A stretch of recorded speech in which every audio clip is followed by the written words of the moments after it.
자, 오늘의 시사평론 리엘 파트너스 이승기 변호사 오셨습니다. 어서 오세요. 예, 안녕하세요. 이승기 변호사님. 예. 오늘 저 처음 봤는데 예. 입고 오신 그 슈트 옆에 예. 그 뭐 국회 마크 같은 아. 그 배지가 있네요. 무슨 국회의원 배지 아닙니까? 큰일 납니다. 국회 아니고요. 그 뭡니까? 예, 변호사 배지입니다. 아, 변호사 예, 배지가 또 따로 있어요. 예, 제가 평소에는 이거를 안 달고 다니는데 이 법정을 들어가면은 입구에서 이제는 뭐 몸수색도 하고 예. 가방 체크도 하는데 이 배지를 달면은 예. 그냥 통과를 해줍니다. 아, 그것도 뭐 좀 이렇게 빌려줄 수는 없는 거예요? 예, 필요하시면은 예. 제가 살짝 빌려드릴 테니까 얼른 쓰고 주셔야 됩니다. 알겠습니다. 아, 배지 같은 게 있었군요. 또 예, 법조인 배지. 자, 이제 첫 번째 이슈 전해주시죠. 예, 첫 번째 이슈는 국회 지각개헌 여야의 동상이몽입니다. 그 민주당과 통합당이 바로 오늘 오후에 그 본회의를 열어서 개원식을 이제 진행하기로 했죠. 예, 맞습니다. 예. 근데 그 1987년 개원 이후에 이제 가장 늦은 그런 그 국회 개원이라고 알고 있어요. 예, 뭐 늦었지만 그래도 이제라도 여야 합의로 국회를 열었다니까 이제 다행인데요. 이제 오늘 이제 문재인 대통령이 국회를 찾아 개원 연설을 이제 한다고 합니다. 일단 주요 내용은 아마 코로나19 극복을 위한 이제 정부 정책에 국회가 좀 적극 협조해달라 이 부분을 촉구할 것으로 보이고요. 네. 구체적으로는 이제 한국형 뉴딜에 대한 국회 차원의 협조가 핵심이 될 것으로 보이고요. 그리고 이제는 고위공직자범죄수사처 법의 시행일이 이제 15일인데 이미 이제는 곧 넘겼습니다. 그래서 여야가 신속히 이제 공수처 설치에 나설 것도 이제 촉구할 것으로 보입니다. 뭐 그리고 최근 국민적 관심사가 된 이제 고 박원순 서울시장의 성추행 의혹이라든지 뭐 최근 부동산 정책에 대해서도 뭐 언급할 가능성이 있지 않나 이렇게 보고 있습니다. 그나저나 이제 여야가 극적으로 그 국회 개원을 합의를 하게 됐는데 그런데 이제 법안 소위 이야기가 나와요. 이 뭐 어떻게 된 겁니까? 예, 그 민주당과 통합당이 지금껏 이제 국회 개헌을 두고 신경전을 벌인 가장 큰 이유가 바로 법사위원장 때문입니다. 그렇죠. 뭐 모든 법안에 이제 게이트키퍼 역할을 하는 이 법사위를 차지하기 위해 이제 계속 대립을 한 건데요. 네. 뭐 통합당 입장에서는 이제 176석의 이제 슈퍼 여당이니 민주당이 끝까지 법사위를 고집한다고 한다면 뭐 이를 막을 도리는 현실적으로 없습니다. 네. 뭐 그렇다고 해서 계속 국회 개헌을 거부하는 것은 오히려 여론의 역풍을 맞을 수도 있고 그래서 법사위는 아니지만 이 법사위와 유사한 역할을 할 수 있는 뭐 묘수를 찾아낸 것입니다. 그러니까 이제 루킹 법사위. 예, 맞습니다. 그게 바로 이제 법안 소위라는 예, 거죠. 맞습니다. 네. 예. 통합당이 18개 상임위원장을 모두 포기하고 그러니까 두 개의 법안 소위를 둔 상임위를 기존 8개에서 11개로 늘리는 이 절충안을 관철시킨 겁니다. 통합당이. 예. 기존에는 이제는 법사위, 정무위, 기획재정위, 뭐 과학기술위, 농림축산위, 또 산업통상위, 또 환경노동위, 국토교통위까지 총 8개의 상임위에만 이제 복수조 2개로 이제는 법안 소위가 있었는데 이제 21대 국회에서는 이제 여기 8개에다가 추가로 3개가 이제 더해지는데요. 보건복지 그리고 행정안전위 그리고 문화체육관광위 이렇게 3개가 이제는 법안 소위를 2개로 나눠서 복수로 운영한다는 겁니다. 그리고 이 2개의 법안 소위에 각각의 장을 여야가 한 명씩 두기로 한 겁니다. 그런데 이 추가되는 이 보건복지, 행정안전위, 이제 문화체육관광위 3개 다 최근에 가장 이슈가 되는 이제 코로나 사태 그리고 이제 고 최숙현 선수 가혹행위 철인 3중 경기니까 이제는 문화체육관광위 소속이죠. 그러겠네요. 그리고 고 박원순 서울시장 성추행 고소건 이 모두 민감한 현안이 걸려 있는 상임입니다. 또 추가적으로 국방위원회 법안소위원장은 이제 여기는 복수가 아니라 하나인데요. 이건 통합당이 받기로 못 박았습니다. 일반적으로 우리가 그 국회의원이 발의한 법안 또는 이제 정부가 제출한 법안은 해당 상임위원회로 회부가 됩니다. 그 전에 먼저 그 상임위 안에 있는 법안 소위에서 법안 심사를 마친 다음에 이제 상임위 전체의로 넘겨 의결을 하는데요. 이제 통합당은 민주당이 상임위원장을 모두 독식을 했으니 이제 실질적인 영향력 측면에서는 이제는 좀 밀리니까 이제 상임위원장 못지않은 권한을 갖는 이 법안 소위원장을 장악을 하겠다.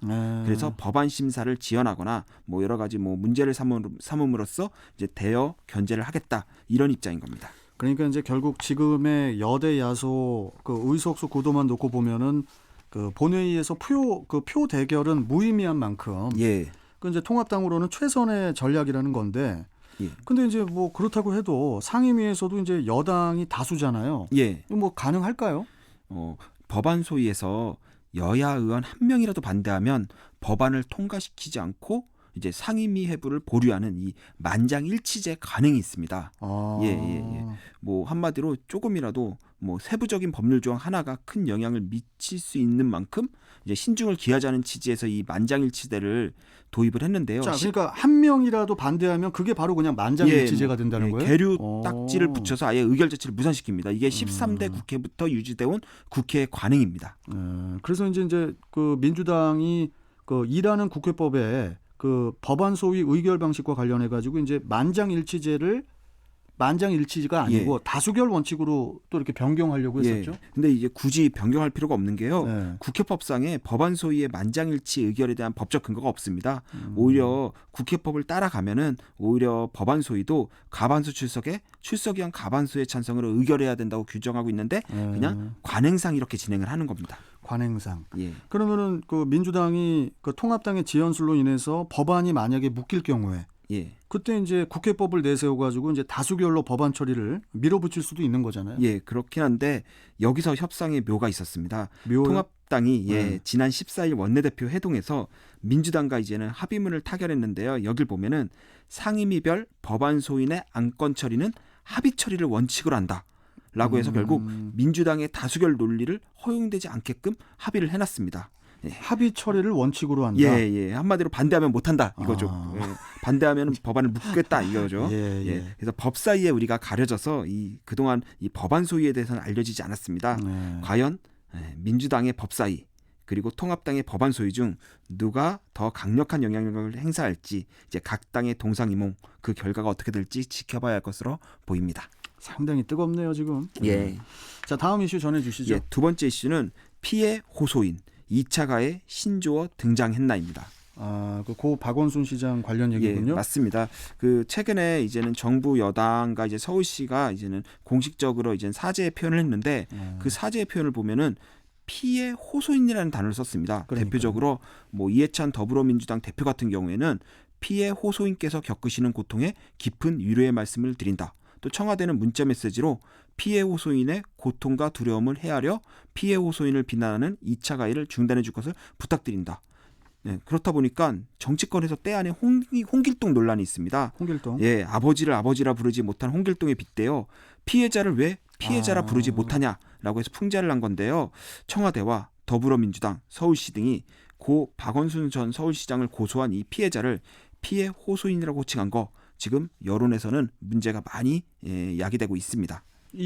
피해 호소인이라는 말은 저도 이제 처음 듣는 것 같은데 지금 그 법조계에서는 어떻습니까? 이게 뭐 일반적인 그런 용어인가요?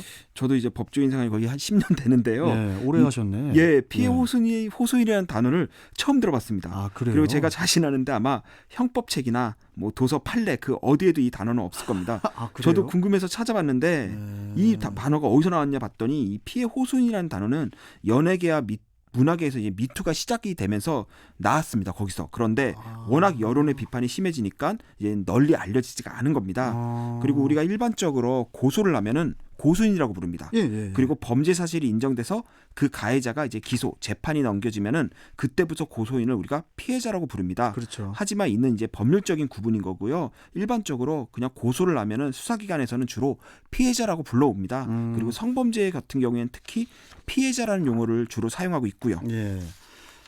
아니 그런데 이제 그 피해 호소인이라고 하면은 피해자라는 느낌보다는 이제 그냥 피해를 호소하는 그런 사람 뭐 이런 느낌이 좀 강하거든요. 그렇다 보니까 이제는 여론의 비난이 이제는 심하고요. 또 뭐 진보 매체, 뭐 보수 매체 할 거 없이 언론기관 역시도 이제 비슷한 의견을 제시하고 있습니다.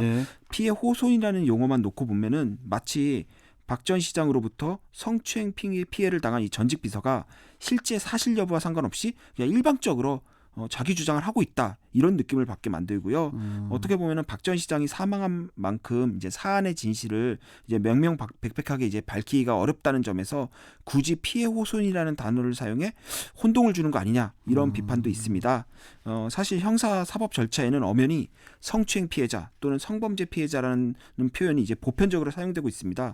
그런데 여건에서 이번 사건에만 유독 법률 용어도 아니고 일반적으로 사용되지도 않는 피해 호소인으로 부르는 것은 이게 피해자에 대한 또 다른 2차 가해가 아니냐라는 이런 지적도 나오고 있습니다.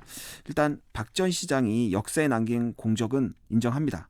하지만 어느 정도 이제는 사실로 드러나고 있는 이 성추행 사실에 대해서 왜 이런 태도를 굳이 취하면서 여론의 반발을 불러일으키는지 이해가 되지 않습니다. 결국 이제 피해 호소인이라는 신조어로 성추행 의혹을 뭐 인정하는 것도 아니고 부인하는 것도 아닌 식으로 비켜 나가겠다는 것밖에 되지 않는데요. 저 개인적으로는 이제 부끄럽다 이 말밖에 할 수가 없는 상황입니다. 그러다 보니 이제 어젠가요, 그젠가요? 예. 그 진중권 전 교수 있잖아요. 예. 그 진중권 전 교수가 이제 SNS에 피해 호소인이라는 말을 누가 만들었는지 그분 이름을 공개해라. 예. 이렇게 이제 SNS에 글을 올리면서 열을 냈었죠. 예. 신조어죠. 예. 참 이 고 박원순 시장 관련 소식들 이게 좀 짧게 끝날 것 같지는 않습니다. 예. 계속 이어질 것 같습니다. 자, 오늘 말씀 여기까지 듣도록 하겠습니다. 고맙습니다. 예, 감사합니다. 네. 자, 오늘의 시사평론 리얼 파트너스 이승기 변호사와 함께했고요. 자.